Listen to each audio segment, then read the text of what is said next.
everything wants you when you want nothing. I just became aware of this phrase and it's been so useful in my life and it's outrageously correct, okay? As soon as I kind of fell back from feeling like I needed to date, it became a lot easier to meet people who were nice to me. Really odd.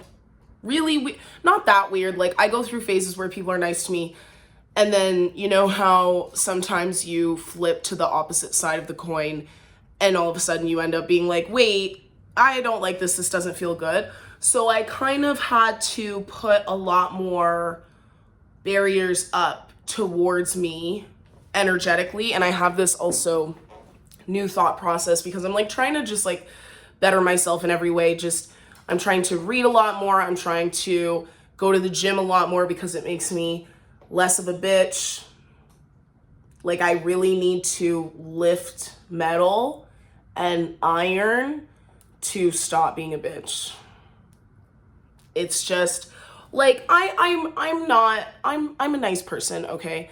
But I'm more inclined to be harsher when I haven't physically exerted all of my energy, even towards myself, because honestly I spend a lot of time alone. So sometimes I just am mean to myself when I haven't gotten all my physical energy out, if that makes sense. So I have this new thought process of net gain versus net loss, which I'll probably go into even deeper in a separate video, but it's basically just like, energetically, does this serve me when it's all said and done, or does it take away from me when it's all said and done?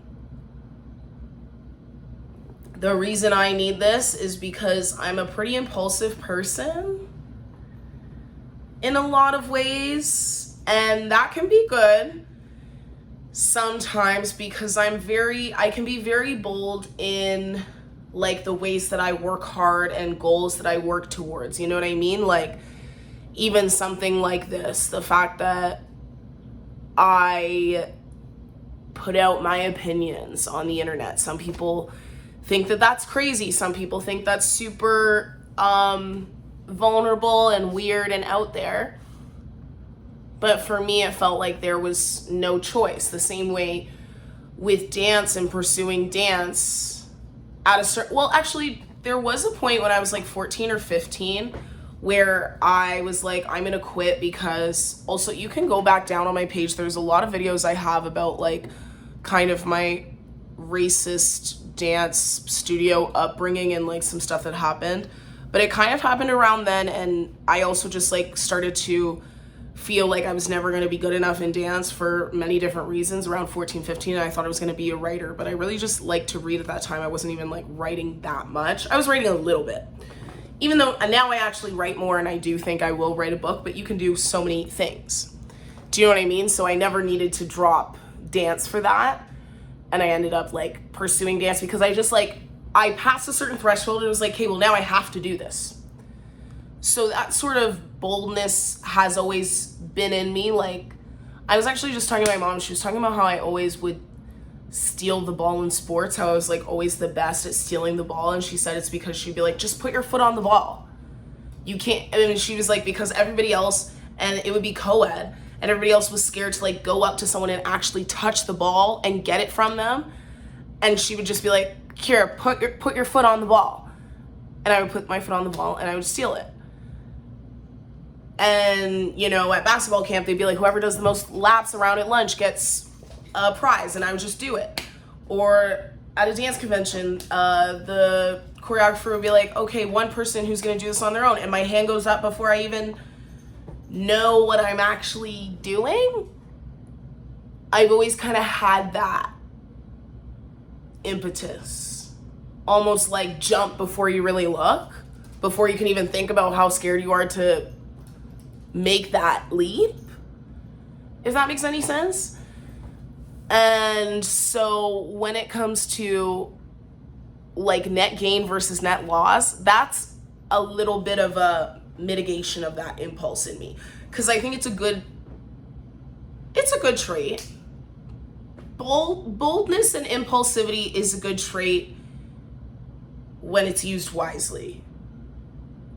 but without discernment that I'm learning to have, you know. I'm 26 now, so prefrontal lobe has started to develop, or it's developed. That's the point, right? It's developed, allegedly. That's what they saying.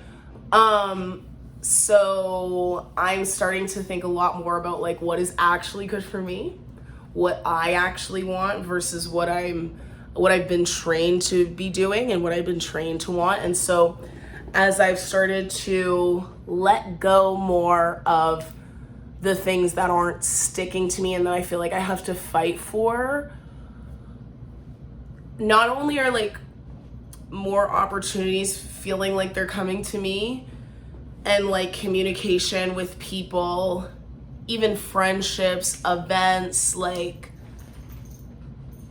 just things have felt easier since I've been thinking about that whole the less you want everything, the more everything wants you concept. Also in the sense of like just romantically, because I realized like ultimately if somebody isn't inspiring to me or doing more for me than I'm doing for myself, then it's really not worth my time. And then I started to just like start reading more and just believe a little bit more in the universe. And I just feel more like if something needs to happen, it'll make itself known. Like whoever that is, they will make themselves known. There's really no use like scavenging before something is ready, because when has that ever worked in any other situation? Like even for modeling, like when I was seeking it out, it didn't work. And then when I got signed, it was because I didn't care to look. Like I wasn't like looking for agencies, and that's when my agency kind of happened upon me. And then I was like, oh sick. And then you're ready.